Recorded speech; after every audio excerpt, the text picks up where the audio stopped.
Welcome to Channel 310 News. I'm Jessica Bonner with your Education Update. Today's Education Update comes from Hogwarts School of Witchcraft and Wizardry.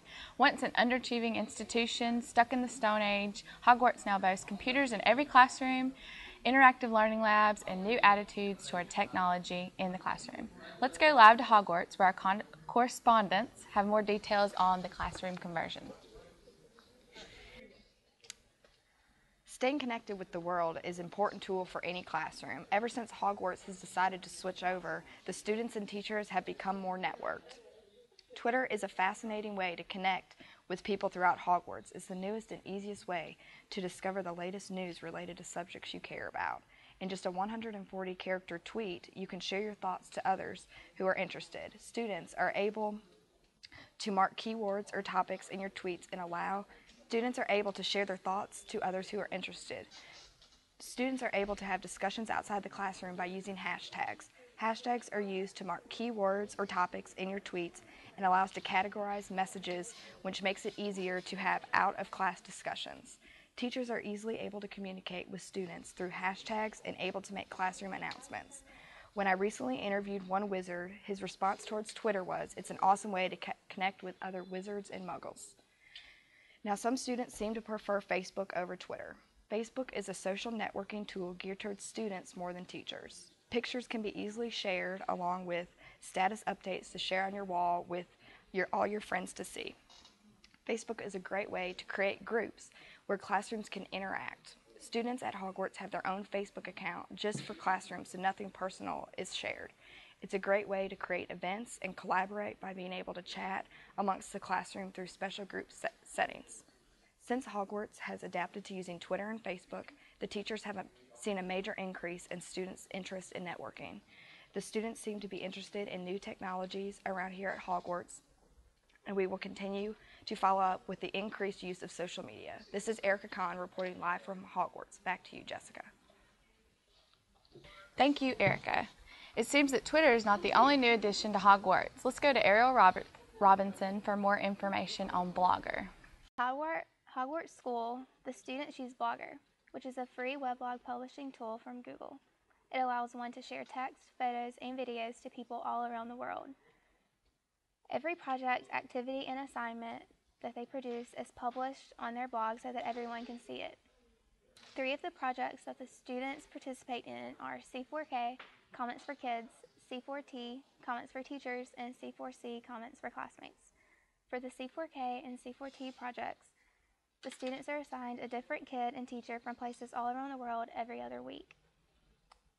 They go to their assigned kid or teacher's blog and comment on the latest post, and then they go to their blog and write a summary of what their post was about the comment they wrote.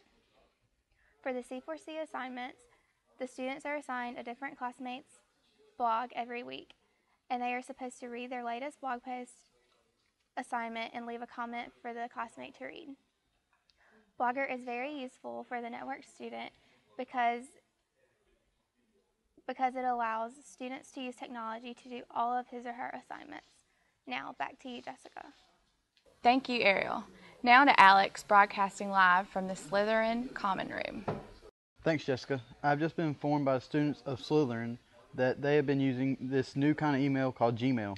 They say it can use your email and you can create Word documents, PowerPoint presentations, and spreadsheets and more. They say it's helpful because you don't have to worry about carrying a flash drive with you. It's all on the internet right at your fingertips with any computer with internet access. They also told me that you can send your assignments to each other and use it as a collaboration.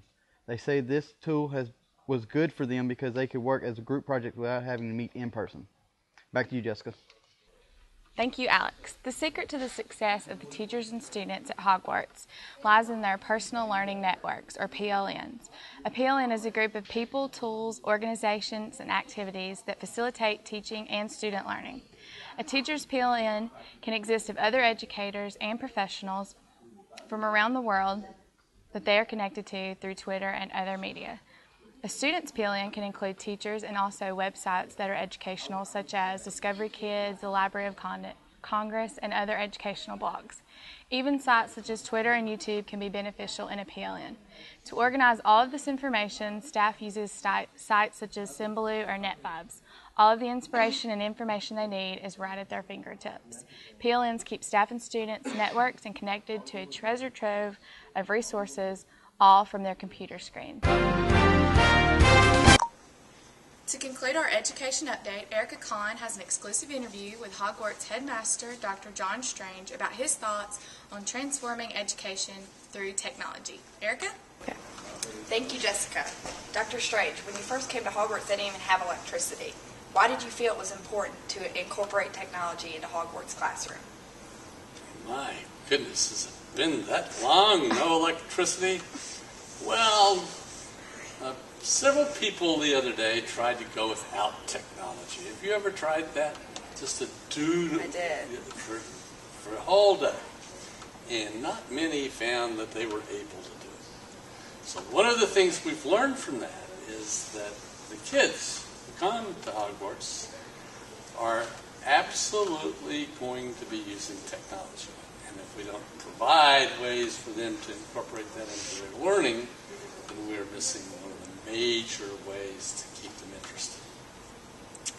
You encourage your students and teachers to be regular bloggers. How do you think a blog enhances learning and teaching? Oh my goodness, how many hours do we have for this conversation?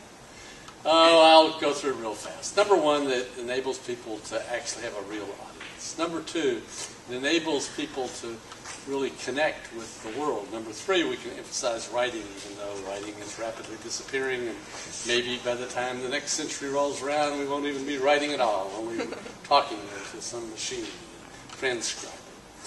Number four, it gives us a chance to communicate with each other and to do what I hope people do is to evaluate other people's work and to learn from them, to really establish a sense of community, even though this is an individual type of effort. And number five, I think that it can be a really interesting way to combine all sorts of media types, pictures and sounds, video, text, so that we can have a multimedia writing, if you want to call it that, sort of effort. Finally, what advice would you give other headmasters and Muggle principals who are reluctant to upgrade their schools? Quit. That's the easiest thing, because it's very hard for them to change. So if they're not willing to change, try something else.